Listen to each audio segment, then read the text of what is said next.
Des rayons à moitié vides qui se remplissent au compte-gouttes. C'est la réalité de nombreux magasins de Tahiti. Le riz tend à manquer, alors quand il est là, on se précipite pour en acheter. J'ai plus de riz.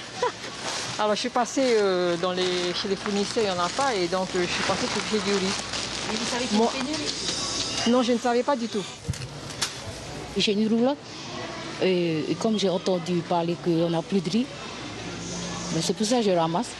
La pénurie n'est pas mondiale, c'est un problème logistique lié au Covid provoquant des retards d'approvisionnement. La situation est temporaire, mais il y aura du riz, affirme la directrice générale d'une grande surface, donc pas de panique. Au port de Auckland, il y a un embouteillage pas possible au niveau des conteneurs et ils ont beaucoup de retard dans l'acheminement des conteneurs vers Tahiti, entre autres, puisqu'on n'est pas la seule destination. Et en fait, ce qui fait que nos conteneurs, ils arrivent en retard. Et petit à petit, les étalages seront réapprovisionnés, peut-être pas avec autant d'abondance qu'on a l'habitude, mais en tous les cas, le riz est là. Dans cet autre magasin de Fa'a, on rationne le riz, 3 paquets par personne, histoire que tout le monde puisse en avoir. Je ne vends plus le carton, quoi. Il y a des gens qui sont venus chercher des cartons? Oui, mais je ne donne pas. Je rationne pour tout le monde. Que tout le monde ait du riz. Là, vous avez reçu combien de cartons? 50 cartons. Ça va tenir combien de temps? Ça va presque plus, là. Du côté des restaurants, on s'organise pour éviter la panne. On stocke comme on peut, mais on ne rationne pas. On a essayé de faire un max et pour l'instant, on nous a livré qu'à peu près 30 cartons. Et on ne nous a pas dit quand ça va revenir. 30 cartons, ça va tenir jusqu'à quand? Pour nous, déjà, à peu près une semaine.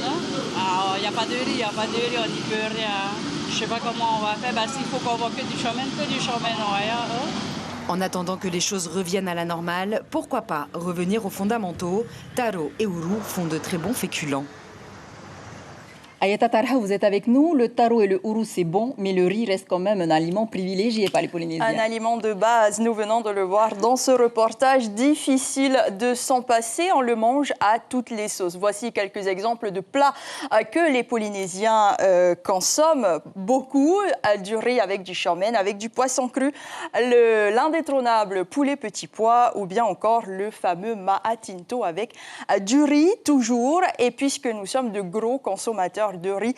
Nous ne serons donc pas surpris par ces chiffres. Ils concernent l'importation de riz en Polynésie. En 2017, sachez que la Polynésie en a importé pour 7 millions de kilos de riz blanc.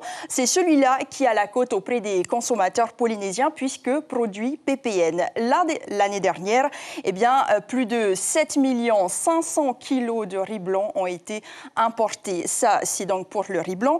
Pour le riz parfumé, voici un exemple de riz qui est vendu dans les commerces de Polynésie.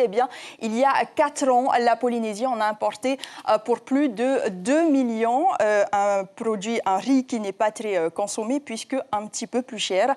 L'année dernière, la Polynésie en a importé pour 2 500 kilos de riz. Des chiffres édifiants, sachez tout de même, puisque rapporté au nombre d'habitants, un Polynésien consomme en moyenne à l'année 35 kilos de riz, soit 8 fois supérieur à la moyenne européenne qui est de 4,5 kg.